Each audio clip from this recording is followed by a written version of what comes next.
Hello, everybody, and welcome to today's Training Industry Leader Talk, Building Digital Influencies Across the Workforce, sponsored by ELB Learning, Disruptive Spark, and Training Industry Courses. So I'm Liz Spate, the Events Marketing Specialist here today, and I'm thrilled to have you with us here today.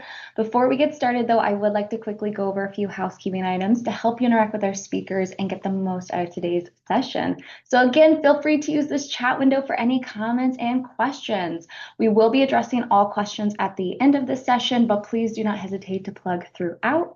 And again, once the survey ends, a brief survey will appear in your browser. Please take a moment to share feedback on the session, all the speakers, and all of the sessions are being recorded and archived on trainingindustry.com, and you will receive a follow-up email from us that will include the link to the on-demand session for you to share with your team.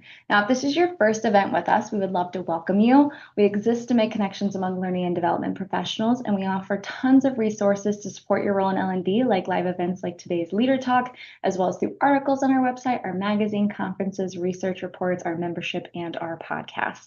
We would also love to hear about what you've learned from today's session on social media. So share us, follow us on your favorite platforms so we can continue the conversation. And without further ado, it's my pleasure to introduce you to our fabulous speakers. Today, we have Susan Gatti as a top-rated business advisor, nationally recognized performance strategist, and a published author and speaker on the topic of resilience in the workplace. And then we have Sheryl, who is a successful branding and learning solutions architect. She specializes in developing compelling brand narratives and content strategies that remove barriers and advance workplace performance. So with that, ladies, take it away. Hey everyone, welcome, welcome, welcome. We are so excited to be here. Thank you for this incredible introduction. I'm just getting my uh, PowerPoint up here so we can all see it. And then Cheryl and I will pick up in this space. Cheryl, just do me a favor and give me a thumbs up when you can see it. Not yet. Okie doke. Here we go. Now you should be seeing it, and I'm just going to launch the whole thing. Cheryl, now we're seeing it. Yes, I'm seeing it. So Okay, just awesome. go All down. right. Yes. There we go. So, thank you again for that incredible introduction. I love listening to all the things that I've accomplished because we've been in the industry for a long time. But at the end of the day, I always think about Cheryl and I as just two gals, right? We're just two girls. We're just two learning and development people that, fun fact, literally have been working together, I want to say for over 15 years. We got connected 15 years ago through another consultant. So Cheryl left her full-time job. I had left my full-time job in the industry, and we were both working as subcontractors for another consultant. And we never worked together. We never met, but I was the instructional designer. She was the PowerPoint girl. And together we were making magic and we didn't even know it. And then years later, we came across each other on LinkedIn. That's the beauty of social media, of that connection. And we just started designing and working and growing together. So 12 years later, we finally met in person. So I'm on the East Coast. I'm in New York. Shout out to any of my New York friends here. And Cheryl is out in Vegas. Shout out to our West Coast and anyone out in the Vegas area. And we finally met and so got to spend 3 days together, which was incredible. So the moral of that story is we were pioneers long before anyone was even thinking about work from home. We built a whole life working from home, and we've never looked back. So that's a little bit about us and who we are, and really what we're most excited for when it came to the opportunity to share this. Yes, we, work in a company together. We do, it is our job to help to connect with new people and get them to know who we are and who Disruptive Spark is. But at the end of the day, we're really just practitioners like everybody else. And we've invested a significant amount of time, research, and have made a tremendous amount of wrong turns. So never always embrace the wrong turns because the wrong turns have absolutely led us to this place. To realize what is the real problem that we need to solve when it comes to any technology implementation. And we created this little video for you because honestly, our biggest issue, I'm sure you experienced this too, put it in the chat if you have, we used to hear, but training doesn't work. it doesn't work. It's not getting it done. They're not really adopting. It didn't go very well. And we were just always felt like we were too late to the conversation. We didn't have a perspective in what we thought was the right thing to do. And we were a little uneducated, and we didn't have the tools and resources that we've created so that we could show up in really powerful conversations and be a powerful voice. And so our research and everything we're going to share with you today is what's given us a powerful voice to be the leader in an organization who can say, this is the pathway, this is how we're going to do it, and really feel that confidence. So first of all, we're going to start with this research about what is the problem that we're really solving, because it's actually not a training issue and it's actually not a performance issue. So if you're in your organization, or I know I was guilty of it, I know Sheryl is guilty of it, I know most leaders we talk to, we hear it, we're talking about our people as being lazy, unmotivated, not willing to work. That is like a theme that I hear everywhere in every organization that I touch. It's just simply not true. And we want to share with you where that root cause is coming from with our first video. So let me get that started for you.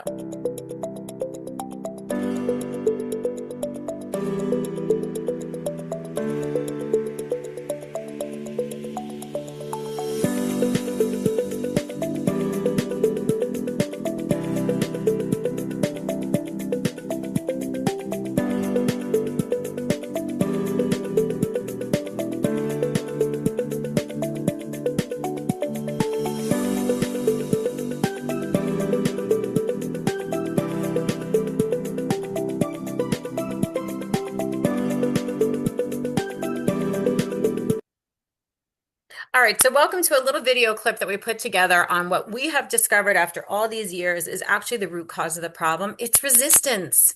It's resistance. It's completely natural. It's 100% common. You saw that chart in there very quickly. That came to us probably about 8 to 10 years ago when we came across this body of research called the theory of diffusion of innovation. So it basically is the research behind the natural resistance we all experience in some way, shape, or form to change. And what we decided to do with that is we thought, well, okay, fine, then let's just address it.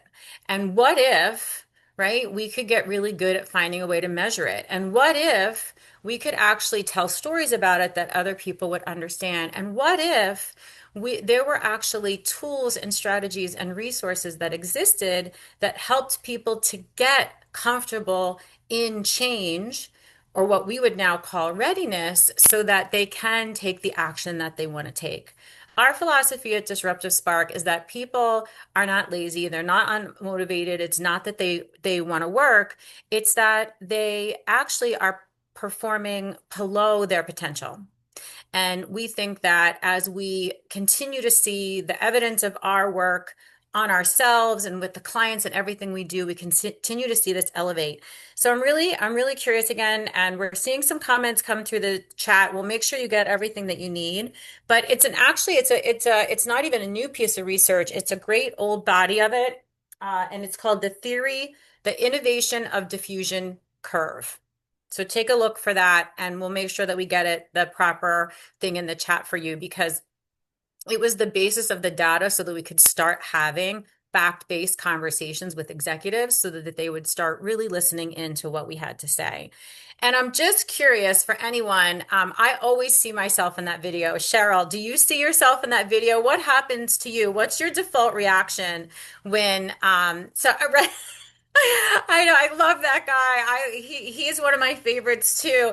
I immediately have this whole like Chicken Little, the sky's coming to an end. And I didn't even realize that it was just a habit that I had, probably picked up from a long, long time ago. I'm sure each one of you could see yourself in some way, shape, or form when the worst happens, when things do go wrong, when you're asked to do something that doesn't feel comfortable. We do have just a natural default reaction. That is what makes us human. And quite frankly, it's biological. So it's been nurtured for sure, and your experiences have played a big role in it. But at the end of the day, you're born with a certain protection system in your body. And all you have to do is look to your own family. You all came from the same family in some way, shape, or form. And yet each one of you as siblings are often completely different and react and respond to situations completely differently. And it really is because it's part of your biology. So that's the first big lesson that we hope that you take away here from today, that performance, the root cause of the majority of performances we see is not a mindset issue. And especially, or I'm sorry, it's not a training issue. It's more of a biological function in how we respond when our body is under stress. And quite frankly, it's very predictable. And we use that theory of diffusion innovation curve in a lot of different ways. We're going to show you how we use it in our research so that we can make really clear, compelling arguments. So what I'd love for us to do before we get started, because Sheryl is really, my job is just to introduce a little bit of the research and talk about resistance to change, how it shows up, and why we need to know about that as practitioners. Sheryl's going to take us through the part of our program that is really about how do we help create organizational readiness. I want you to write that word down. There will be no adoption unless there's organizational readiness. And if you want to prevent the things that your company wants to prevent, right? We don't want employee turnover. We don't want burnout. We don't want disengagement. We don't want our clients leaving. We don't want change in our company to affect how we're perceived, how our brand is seen, or any of the other things that happen. That influences all of us in some way, shape, or form. And we don't want that to happen. So in the organization, somebody has to stand up and like wave this red flag and tell really compelling stories and show factual data about how it's actually our physiological response to change and getting people to a baseline of readiness. So she's going to really dive into, we're going to teach you right here today in this session how to spot behavioral patterns that are readiness issues. We're going to teach you how to, actually, we're going to teach you two of our favorite skills for flipping people into readiness. So that's a really good thing that you can be doing. And then at the end, we're going to come back on and we're going to actually show you how we invented a scale that measures readiness so that we can actually give statistical hardcore data to our leaders, which are usually the people who are funding us and the ones we need to be able to convince. So I love to think of ourselves when we're going to do something like this as the hero, which I don't know for many of you, but growing up in L&D, I never thought of myself as the hero. As a matter of fact, as a young person in L&D, my leaders in the big organizations, and I worked in big organizations, big hotel brands, big banks. I was the head of one of the most well-known female brands, their learning and development. I grew up in all of those, and I heard the same message. L&D stands on the sidelines and claps for the business. It was not our job, as far as my senior leaders were concerned, to be the ones leading the show. It was our job to be in the back, making sure they looked good. And, that really influenced me, and it really prohibited me from being fully comfortable adopting this role of I am a hero. I do know more than people who make gajillion more dollars than me. I do have experiences to share that are well beyond what you would look at my educational level on paper. And I was having such a hard time like accepting and owning it. So if you've ever found yourself in that position, I want to share with you one of our favorite strategies we do together all the time. Sheryl and I do this together all the time. We do this with our clients. And it's one of our favorite things to lead for other groups, but we do something called vision casting. And I want to tell you what it's inspired by. So there's a great song. I'm showing my age here, but if you remember the movie Footloose, in the movie Footloose, there's this great song, Holding Out for a Hero. So at some point, if you're inspired by this little activity, I want you to go back and I want you to listen to that song. And I want you to envision yourself in that role of being a hero. So that's what we're going to do for just about 2 minutes, is a little vision casting. So I'm going to go ahead and ask you to just close your eyes if you like. Actually, go ahead. Just close your eyes if you like. And we're going to take a couple of deep breaths. I always like to make sure that my arms are beside me. And I'm going to walk you through a little visualization that I'd love for you to put in your mind. So as you listen to my words, see if you can envision yourself in this situation. And then we're going to just talk about how this made you feel at the end. All right. So it kind of starts off like this. I want you to think about your senior leader, first of all. They usually look very confident. They have all the right answers. They're surrounded by people, right? They've got hair, they've got makeup, they've got resources, and they look flawless. They look put together, at least in my organizations, they tend to. Right. But what if you could see them in that middle of the night when they've woken up or first thing in the morning when they're human like the rest of us? And they're in this space where they're completely worried about what's going on with the organization. And they're getting their pressure from above as well, from their shareholders, from the owners, from the charitable organization. We work with so many charitable organizations. Our leaders feel so much pressure to be able to raise funds and provide services for really critical populations. And they always tell me about that intense pressure that they feel and everything that's on their shoulders.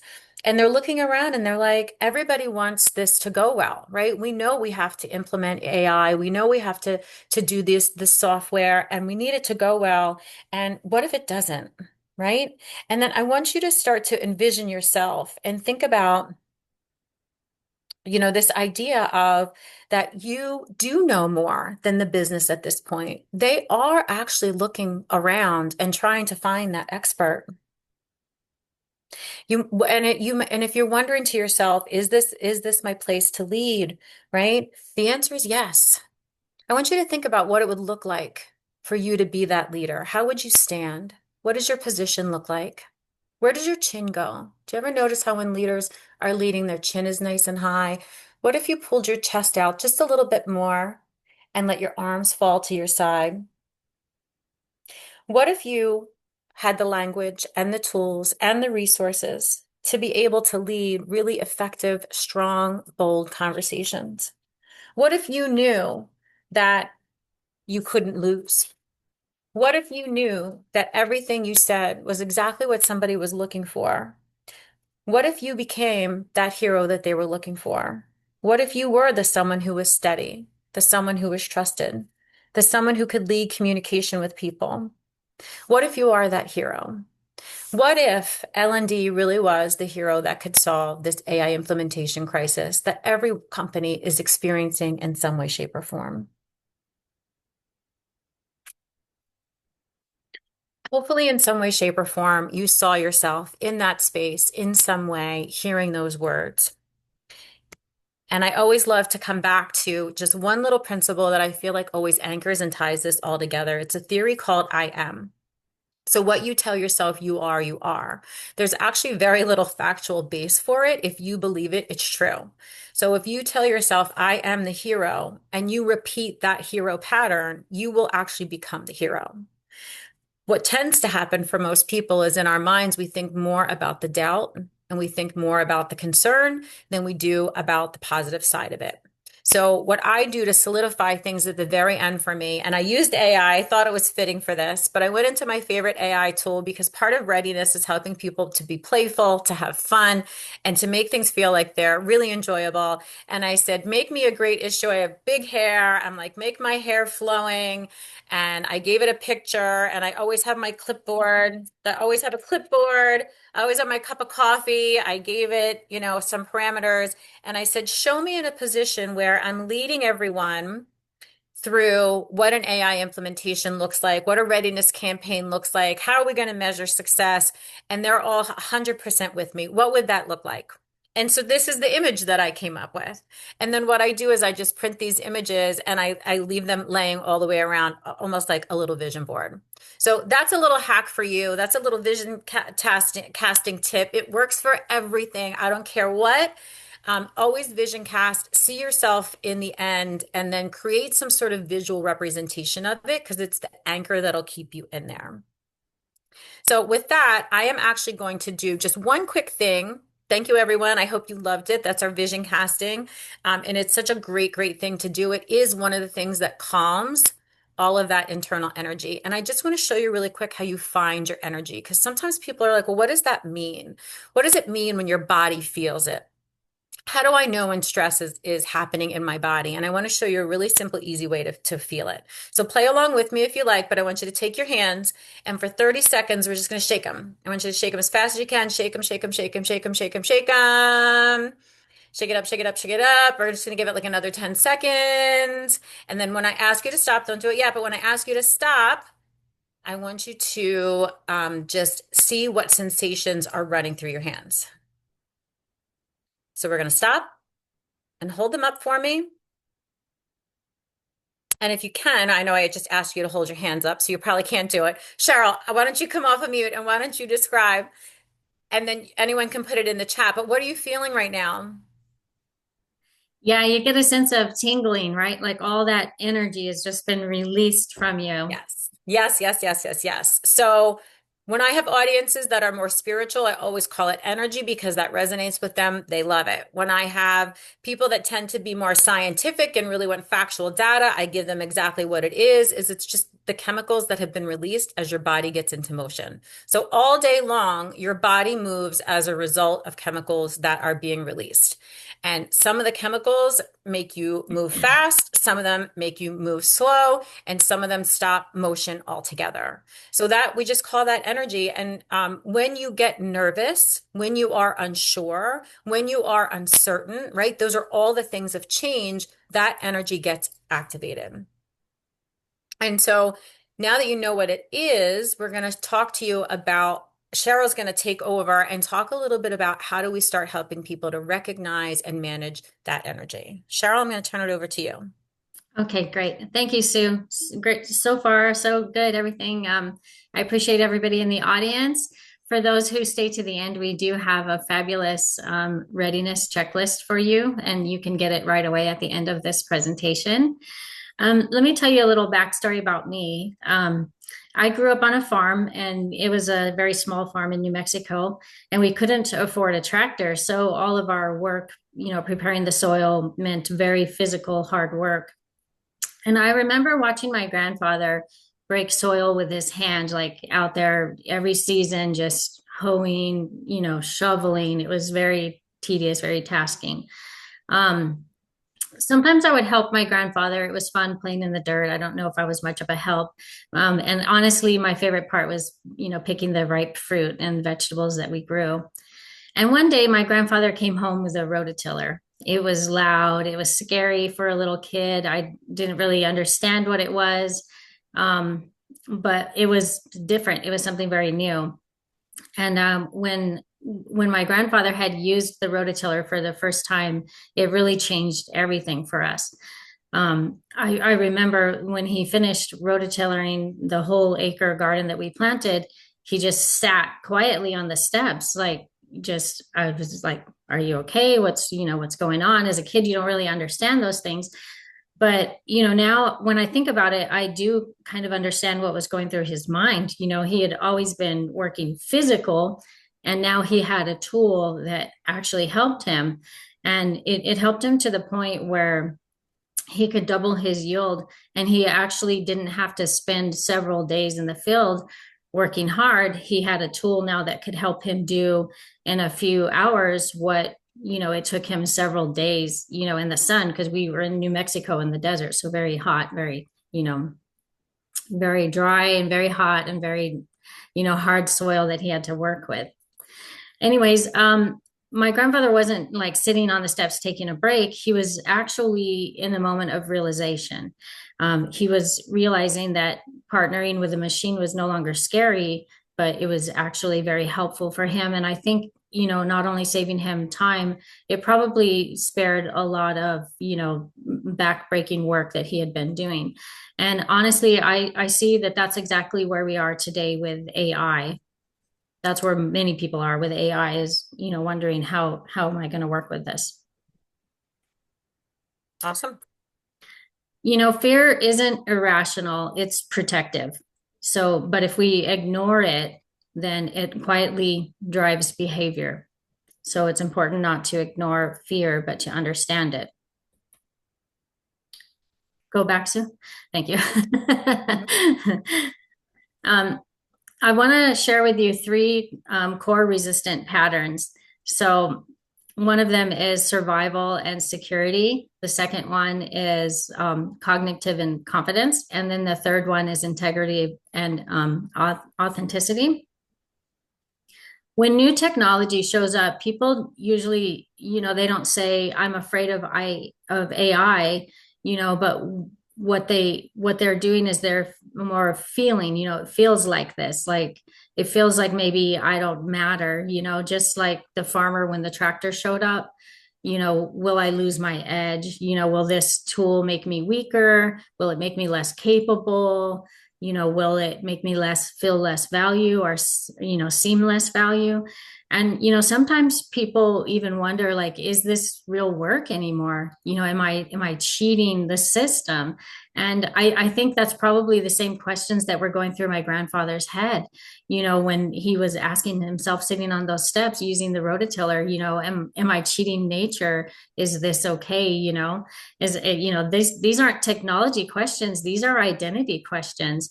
And so now that you have these questions in mind, I want to show you how to identify the emotional signals around them. So here I created this in a stoplight because we all can identify with a red light, yellow light, and green light. And red means stop, like there's no movement. And that's in your emotions. When you're feeling red, you're not moving because you're afraid. This is fear. It's a stop level, no movement. Yellow is slow moving, you're processing, you're figuring things out.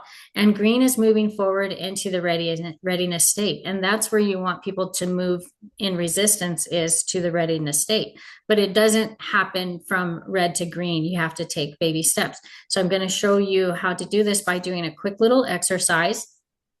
I'm going to show you a sentence on the screen, and I want you to type in either R for red, Y for yellow, or G for green, based on the emotional signal that you're seeing from this sentence.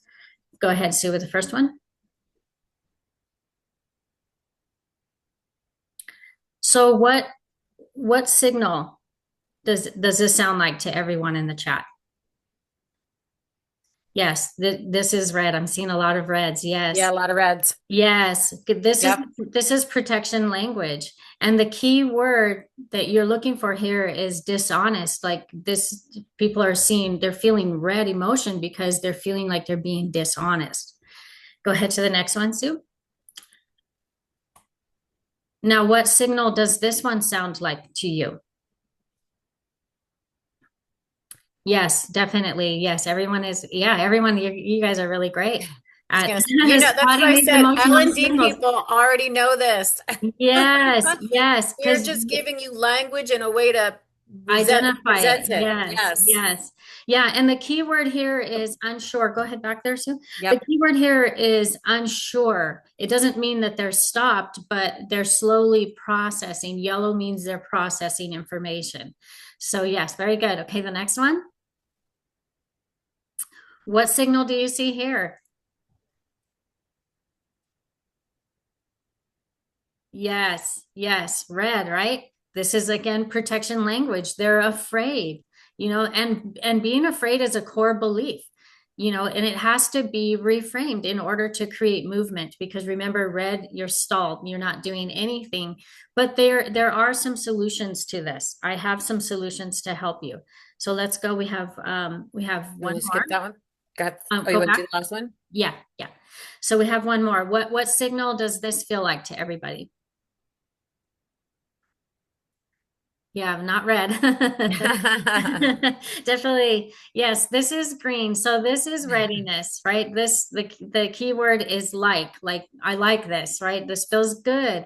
And now that you can spot all of these keywords against resistant patterns, let's cover some solutions that can help you work with your leadership team in creating movement. And remember, the goal isn't to get somebody from red to green. It is just to create the next movement to the next signal. So let's go ahead and let's cover solution number one. So a really good way to help somebody move from red to yellow is to help them reframe their fear statement, their emotional statement. So if you hear somebody say something like, I'm afraid AI will replace us, you can help them reframe that statement by saying, I want to understand how AI is going to change the work that I do or the work that we do. So it removes that fear, and it brings curiosity, into the yellow, like, let me process this. And if you want somebody to go from yellow to green, you could reframe that statement as, I'm curious as to where AI can help us work faster or smarter. So that's how you can reframe from red to yellow, from yellow to red. And another example of reframing, so if someone says using AI feels dishonest or like I'm cheating, you can help them reframe that statement to, I'm trying to figure out, where using AI makes sense, right? So it moves from the fear to, okay, let me see, when does it make sense to use AI? So I'm not just letting AI do all the work for me. And then moving from yellow to green, you can say, AI is a tool, right? My judgment is what makes my work still valuable. I'm not letting AI do everything for me. I'm using AI as a tool to help me. So once we've identified the solution of reframing, I'm going to show you a second solution that you can use, and it's called a game of what if. As Sue stated in the beginning of this presentation, there's a lot of what ifs, and what ifs are very powerful. And I've heard that people say don't live on what ifs, but what ifs can open up curiosity thinking, and curiosity thinking can move from fear to curious, and from curious to readiness. So let's restate some sentences. So if you say, you know, if you're afraid of trying AI, if you're afraid of it, you can say, what if we tested it on a small project? That's the safe zone, right? Let's just test it. We're not going to marry it. Let's just try it, right? There's no harm in trying it. So use the what if. So that's a way to help your team leads, move to the next signal. And you can also say, what if we try it 3 times, and each time we try it, we talk about what worked and what didn't work, and how can we make it better the next time. So you can just take baby steps. It's very easy to use to implement these solutions. Another one is, what if you just use AI to brainstorm ideas but not finish your work?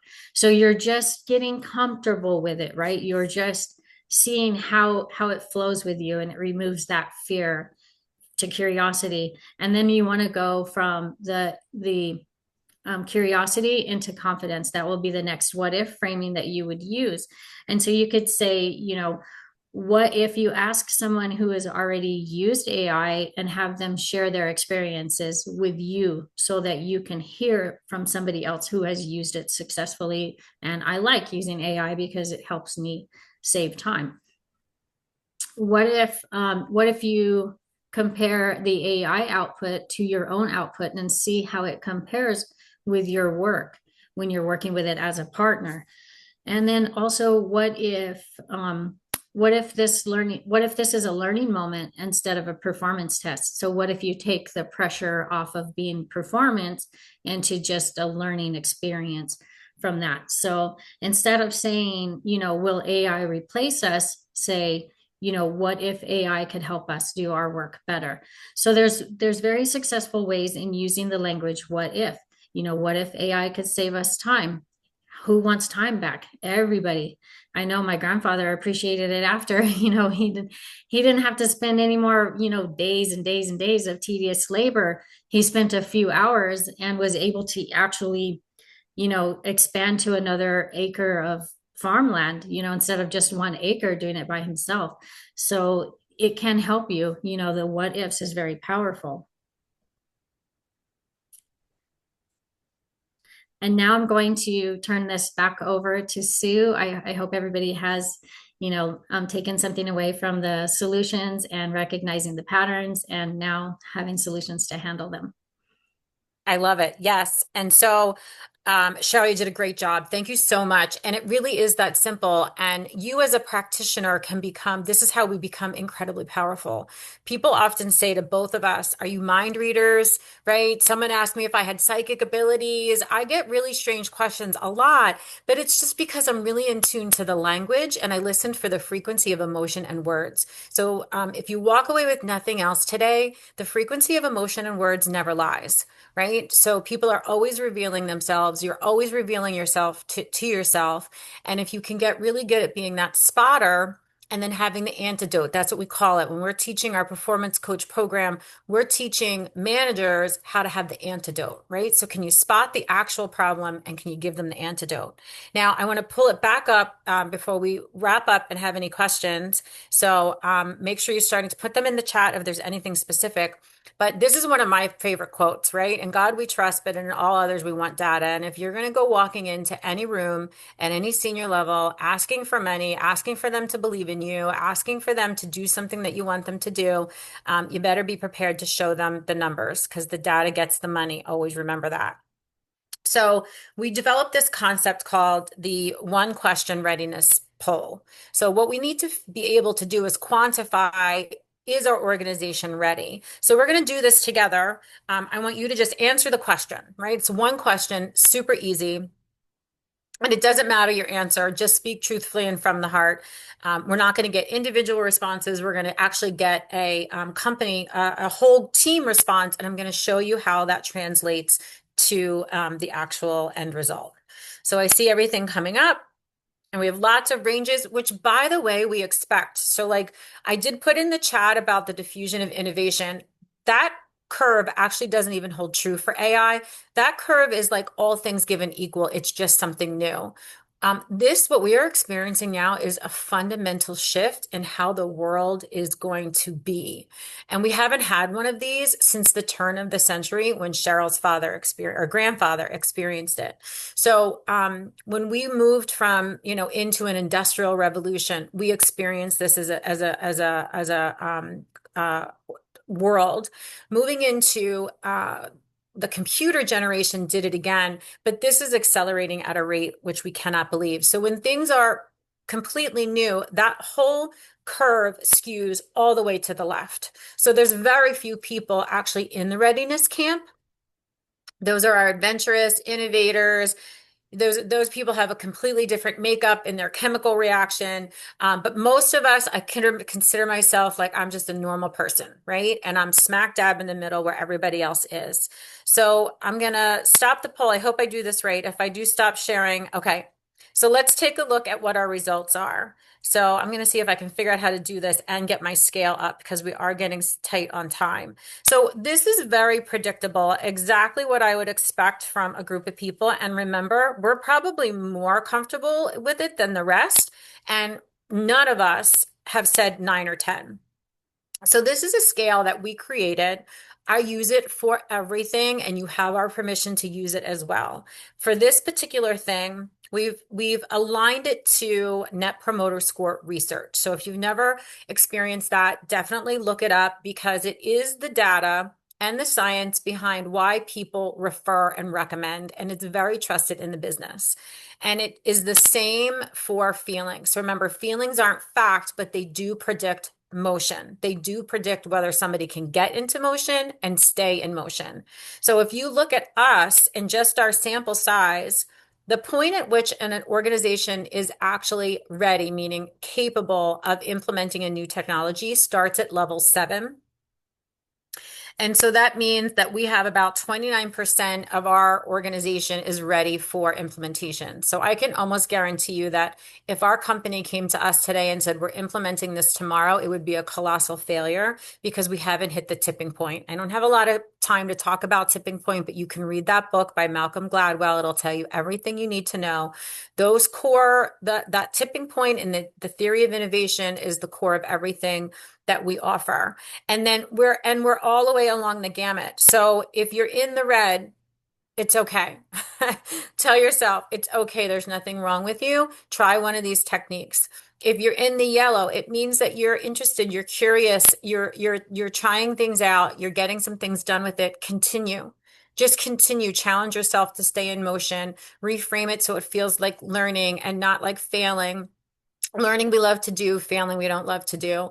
And if you've hit that 7 section, then I want you to start. You are the perfect person to turn around and extend your hand to the people behind you and start helping them like you know something more than you think you do.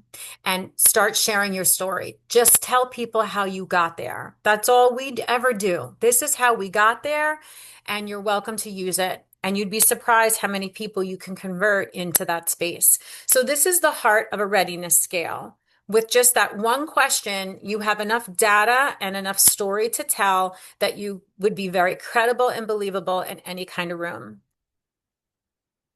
If we have any questions on that, you can start putting them in the chat and how we use that. And then the last thing we promise to leave you with, and then that still gives us some time for some questions, is so it all starts with readiness. We just taught you how to do that. But ultimately, we want you running these campaigns. We want you leading these campaigns. You're fully capable of doing it today and now. And hopefully, with this little bit of guidance, you're feeling even more confident. This is our framework. And then what we've given everybody, and we just got dropped in the chat by Liz. Thank you so much for doing that. But this is just a checklist. So we know that 85% of operational efficiency is achieved by having one single solitary checklist. Go ahead and write that down. Put everything into a checklist, make it one page, and give it to people. Print it out and physically hand it to them. That's my favorite thing to do. Because once it's on a checklist, now we have a shared language, a shared conversation, shared expectations. So if you want to start running readiness campaigns, if you're actively leading any sort of technology rollout right now, this checklist is going to save your life.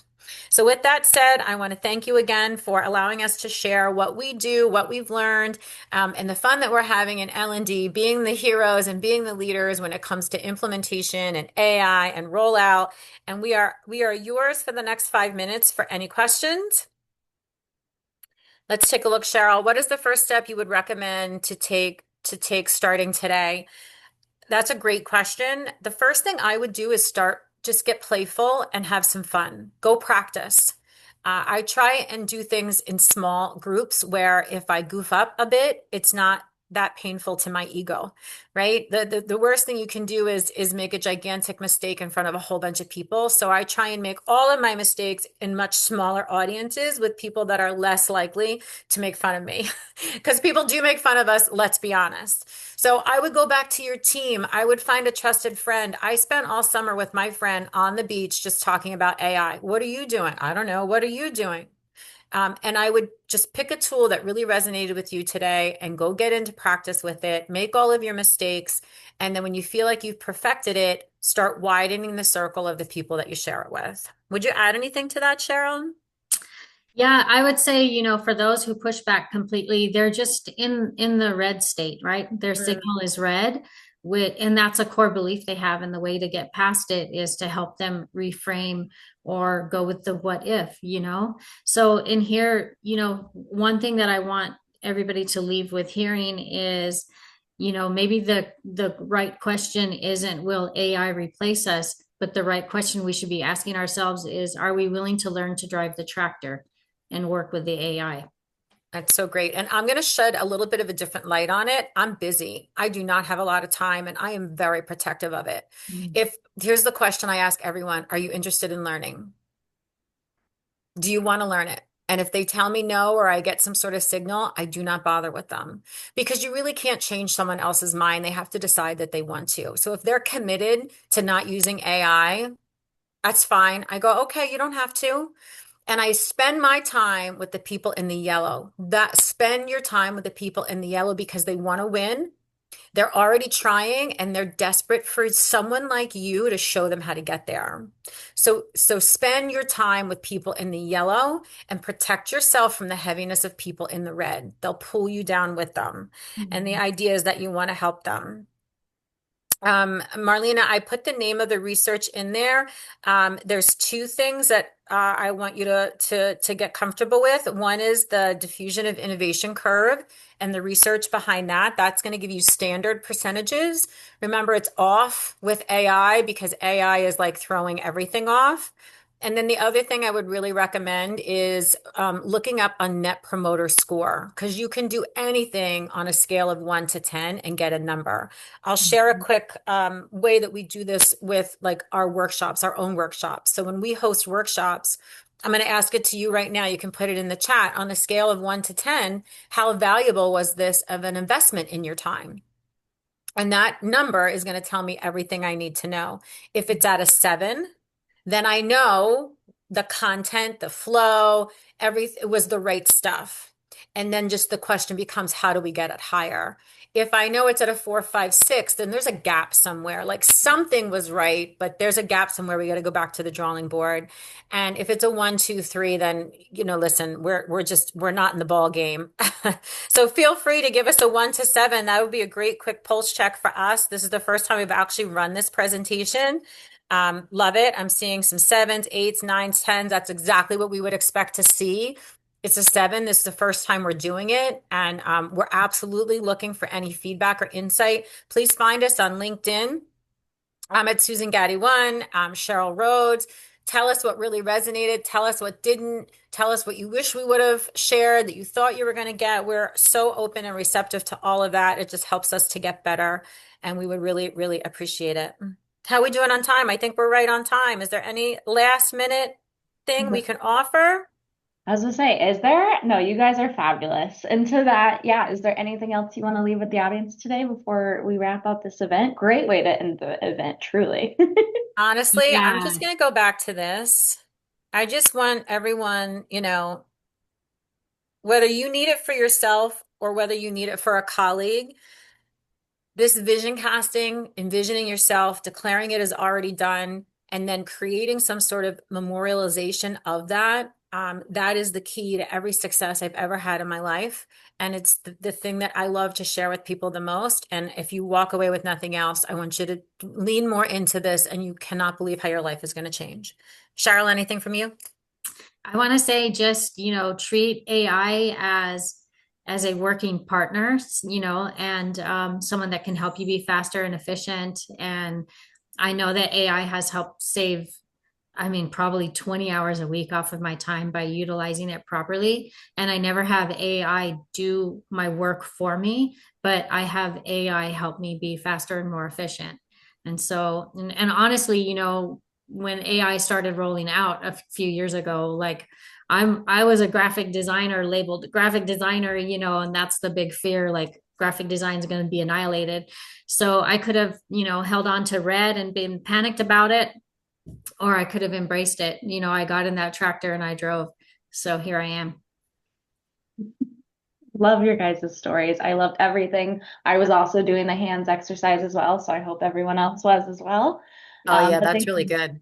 It was. I was like, I need a full body one next. Like, this is great. We do whole sessions on that one. So we'll have to do that on another Yeah, training leader talk. next time. Get everybody's cameras on and get it going. Yeah. But thank you, ladies, so much. And again, thank you to honestly all of our dynamic speakers and sponsors today. We had ELB Learning, Disruptive Spark, training industry courses. And additionally, all of our sessions are pre-qualified for a credit hour by SHRM, HRCI, or ISPI, or CPTM. So send an email to me or anybody on the TI team, and we will send you those codes. Additionally, I'd love to meet you all here in Raleigh, North Carolina for our 2026 Training Industry Conference and Expo. TICE is where learning leaders like you gather to forge new professional connections. You can learn from each other and you address your most pressing learning challenges. Our last sale for TICE is ending this month, so check it out if you are interested. And additionally, all of our courses are on sale this month as well. And if you've been keeping your eye out on one, this month is the time to finally take that step to further your career. And if you're interested in bundling, we have some options and bigger discounts as well. So reach out to us and we will love to continue the Sorry, I lost my voice. Continue that discussion.